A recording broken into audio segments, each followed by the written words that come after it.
Japanese tourists are famed for travelling the world over, but even so, it's a surprise to find them here in Jeddah.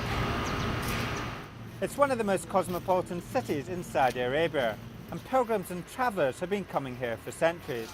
The old town is filled with the ramshackle remains of houses built with coral and wood, where wealthy merchants used to live. And Saudi wants to attract more foreign tourists to places like this. Our biggest driver for having tourist groups of quality coming through the country, because we think people coming through here and enjoying an experience in the country will be a positive thing for Saudi Arabia, for people going back to their own countries, changing their perception and understanding this country that they keep hearing about. I've had people tell me that they thought Saudi Arabia was basically an oil pump and that people were living in the desert only. People that have thought Saudi Arabia was immersed in terrorism and people were hiding in their houses. Yoko Takahashi and friends take a break from their packed schedule over lunch. It's the last day of their 8-day trip, and they're talking about how their perception of Saudi has changed. We did not meet many ladies in the old town of Jeddah, but before I came, I thought it would be difficult for us Japanese tourists to speak to Saudi ladies, but it is easier than I thought. I was surprised on the plane when I struck up a conversation with a Saudi woman.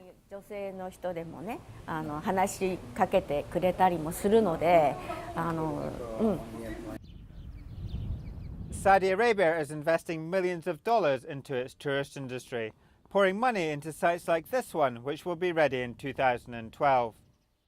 This is Al Ghat, which is about 2 hours' drive away from Saudi Arabia's capital, Riyadh. It's a ghost town. The village was abandoned about 30 years ago, and it's currently being restored by the Supreme Commission for Tourism. It's a type of project that Saudi Arabia hopes will attract more domestic and foreign tourists. Saudi initially wants to build up a base of domestic tourists before encouraging more foreigners. And it wants to target more high-end visitors. Traditional building methods are being used to develop this former palace into a local museum. We've just begun licensing the tour operators last year. So we have the nucleus of the tour operators now operating in the field and they're gaining experience. We've begun to license the tour guide system. Our accommodation sector is going through a complete transformation. Our travel companies are going through a complete transformation. And here is one of those tour operators. Eric Mason runs the largest dive centre in the kingdom, and business is booming.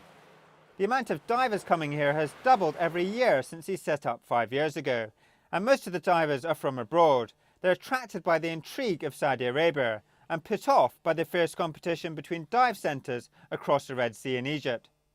They've all done Egypt. I mean, every diver that comes on my boats, I've been to Egypt 5 times. And they're tired of anchoring at night on a reef with 10 other boats. They're tired of having more divers in the water than fish. And that's how it is. I'm sorry. And it has impact. It doesn't matter what anyone says. If you tap it long enough, it'll break. And Egypt's broken. So they want something new, they want something exciting, and it is the intrigue, yes, of course.